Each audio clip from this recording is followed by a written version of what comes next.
back to my YouTube channel again. So guys, if you're watching this, please don't forget po to like and subscribe to my YouTube channel. Please don't forget po to hit the bell notifications para updated po kayo sa aking future videos. And guys, kapag nakapag-subscribe na po kayo, thank you so much po for supporting my videos. Uulit-ulitin ko po magpasalamat sa inyo for supporting my YouTube channel. So guys, this time po, yung pag-uusapan po natin is about po passport, multi-dated or damaged passport. Kasi, guys, aminin ko man po sa inyo, I don't have any idea about this before.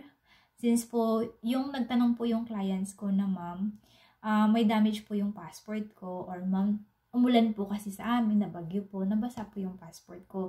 Ano po ba yung kailangan, or ano po ba yung mga requirements para ma-renew ko itong passport ko? Kasi nga po guys, pag once yung passport natin is damaged na, or any form of damage po, nabasa, na kinagat po ng aso nyo, or na ang tawag niyan, na scratch po, yan, it is considered na po as multi-lated or damage, which is you are not allowed po to travel international kapag po yung passport nyo ay sira po or may damage.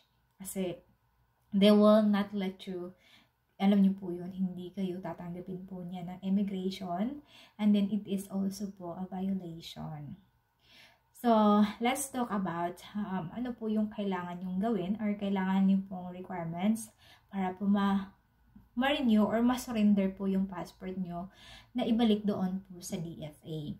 So, in case passport has been multi-lated or damaged, will be treated as new applicant. So, unang-una po, kailangan nyo po ng confirm online appointment, which is always po talaga yan na kailangan. And then, for requirements for new adult applicants, which is kailangan nyo po ng, syempre kung ano po yung requirements ng new applicants, kailangan nyo po yun i-comply. But so far naman po, kailangan nyo lang po ng valid ID. And then, take note that if a photocopy of the applicant's last issued passport is available, the birth certificate will not be required. But I suggest po na magdala pa din po kayo ng birth certificate.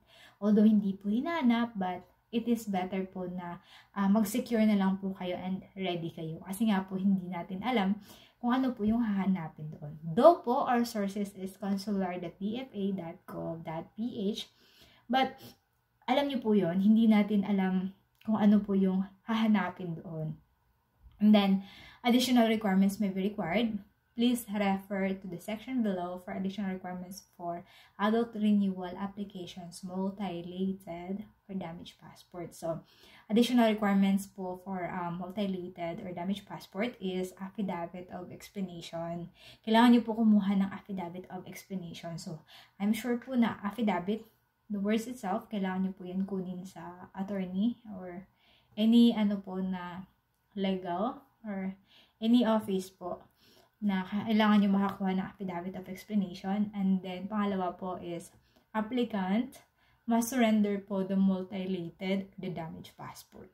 So, kailangan nyo pong ibalik yung passport nyo doon sa DFA during your appearance. Kasi titingnan po yan nila. And then, isusurrender nyo po yan sa kanila. And then, at the same time, kailangan nyo po magbayad ng penalty fee na 350 pesos. So, same po sa loss of passport, na yung loss of passport, winala po nila. Kailangan po nila magbayad ng 350 na penalty fee.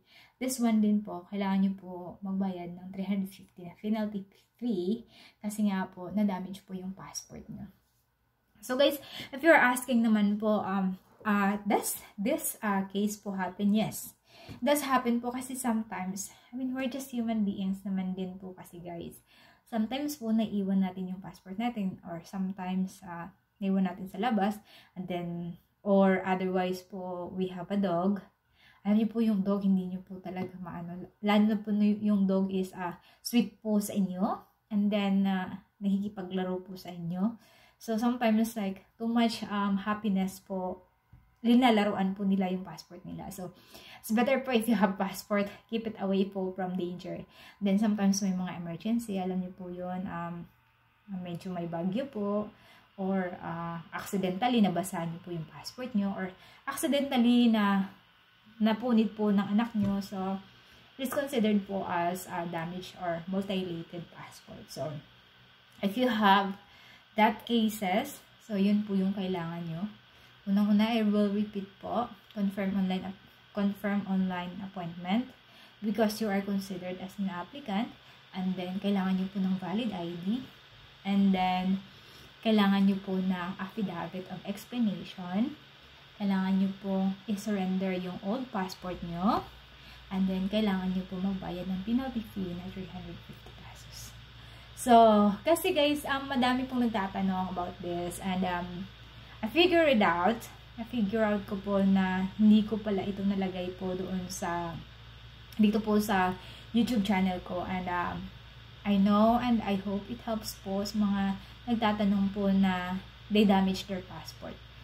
So, guys, if you have some questions, I will be honest with you po na hindi ko pa po ito na-try. So, ito, lang po ata yun. Isang client ko nagtanong po. Kasi sabi niya na daw po, pinaglaruan daw po ng aso yung passport niya. So, daw po yung, ang tawag nito, requirement. So, therefore nag-conclude po ako na kailangan ko i-research anong requirement. Kasi may mga cases pala na ganito. So, that's it guys. And if you have some questions, leave your comment down below. And please don't forget po to like and subscribe to my YouTube channel. And don't forget po to hit the bell notifications. And thank you so much for continue supporting my YouTube channel. Goodbye!